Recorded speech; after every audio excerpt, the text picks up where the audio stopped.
Future Proof is sponsored by Concordia Dental Healthcare, expert care you can trust.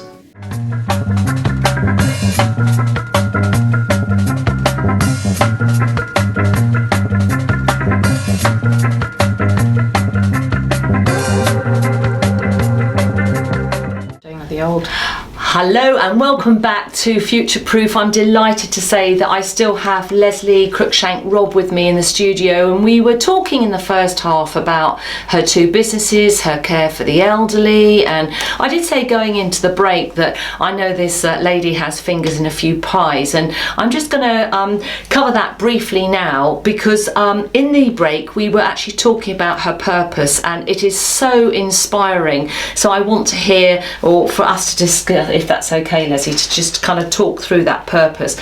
But you know, you're a trained nurse and you were a manager within social care, and of course that's the backbone of, if you like, why you do what you do.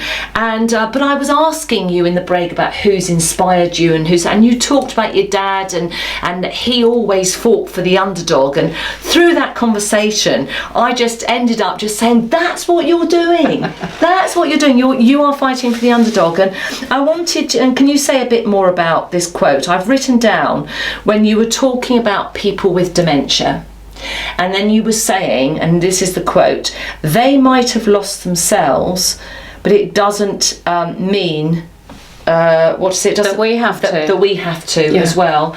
Say more about that, because you must have seen people technically being written off because they've got dementia. Or I wouldn't like to accuse anyone of writing anyone off, but I think what happens if we have a family member with dementia, it's very hard to see that person almost disappearing in front of us as they lose more and more of their memory. And so a natural response, human response to that, is to kind of stay away a little bit, because we don't like what makes us uncomfortable, and it can be uncomfortable and it can be very difficult for families. But so I suppose where we step in with ProMedica 24 is that actually we keep hold of that person as much as we can, and so for families, really, they get the good bits back. And there was a lady that said to me once, she said, I'm so grateful to you because I don't need to worry about my mum's knickers anymore. Instead of that, I can take her out for lunch and we can reminisce. Because the older the memory, the longer it will stay. And so that person, and so in a way the family still have a little bit of that person, and they can enjoy that bit rather than have to worry about all the not so nice bits. And that's so important.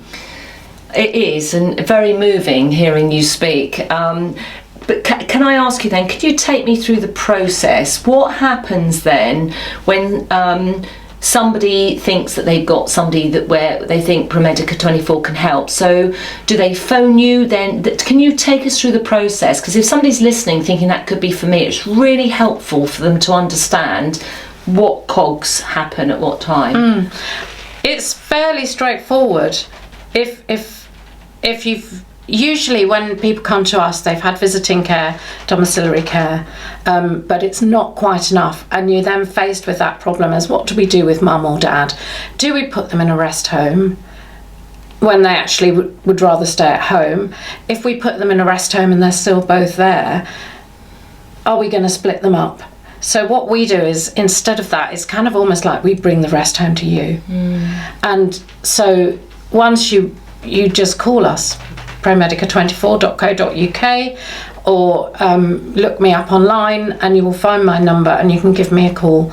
And from there, we just have a chat and see if it's actually suitable for you, if it's the right thing. So you go to them? I will go to them. And do you go and see the prospective? You don't call them patients, do you? What do you call them? People, clients. Guests. Yeah, client. Yeah, lovely. Does it have to be in the client's home, or would That's usually best, because then we can see people in their own environment, because that's where we're most comfortable, in our own environment. So taking people out of their own environment can be quite unsettling. So we'd rather go and see them at home. If it is dementia, we'd rather have a son or daughter or family member or someone else for to support them, so that it's not just a stranger coming in and discussing things. And from there we have a chat and decide what is the best course of action at that time.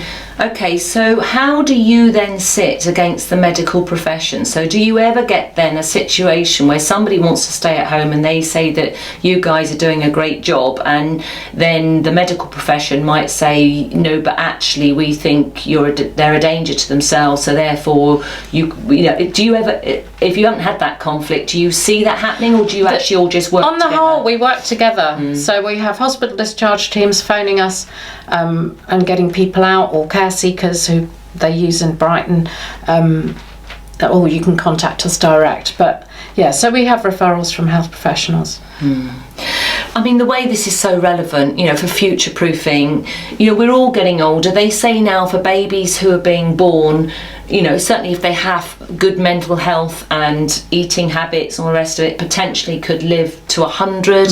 So, you know, and dementia, I don't know whether it's just being recognised and diagnosed sooner, or whether it is true that it's actually people are getting it earlier. It does seem to be on the increase, sadly. Do we know why? Is that alcohol or drug related, or has that connection not been made? I don't think anyone has any firm answers. No. There's lots of theories. No, I know. Yeah. And so, you know, is a better alternative to, if you like, you know, as talked about, and I'm not knocking care homes, we need care homes. My parents used to own a care home. If any of you... Absolutely. You know, from Worthing area, Grasmere, my father extended that building, put another 5 rooms, I think, on it. And...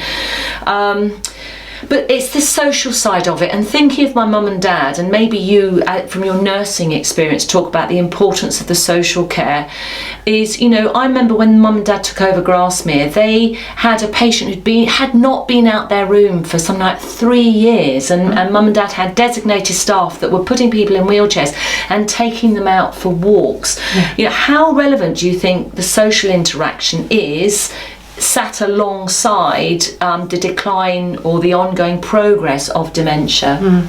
Well, there is a decline, and people can become very isolated. The joy of having a living carer is that carer can take you out, and you can carry on going to the places you've always gone and meeting the people that you've always met with, whether that's down at the bowls club or in the local pub or whatever it is that you've done. So it keeps you engaged in the community, and it's so important. It's very easy, isn't it, in our busy lives, just to ignore the person next door who might be old, but actually they might also be lonely, and it's something I try and do, is just say hello to my neighbours.